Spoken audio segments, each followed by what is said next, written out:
Now in this section we will see population and parameters.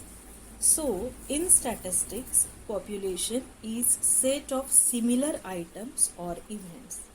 Now when we are saying that in statistics population is a set of similar items or events, that means when we are considering the set of similar items or events, so which is of interest for some questions or experiment, means a statistical population can be a group of actually existing objects, and a hypothetical and potential infinite group of objects are considered as a generalization from experiences.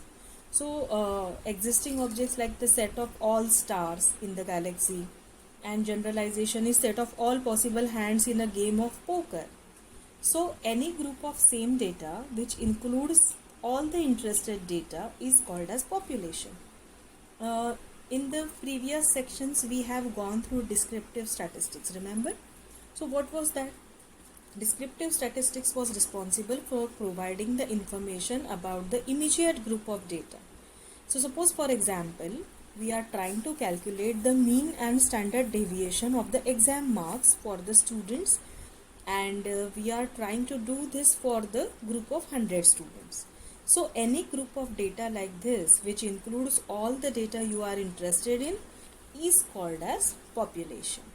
So the population can be small or large as it includes all the data you are interested in. So suppose for example as we have taken that 100 students we are considering. So these 100 students are nothing but the population, and the descriptive statistics are applied to population and the properties of population like the mean or standard deviation. So like these terms are called as then parameters. So properties of population are called as parameters. Why? Because they are responsible for representing the whole population. So statistical sampling is used often in statistics, and sampling is the selection of subset of individuals from statistical population. Why? So that they will estimate the characteristics of the whole population. Two advantages of sampling are there, that is the cost is lower and data collection is faster. So in this process we are aiming to determine something about the population, like population is what is the size of that population. So we form a statistical sample by selecting the subset, that what will be the predetermined size, and by studying the sample we can use the inferential statistics. Why? So that we can determine something about that population.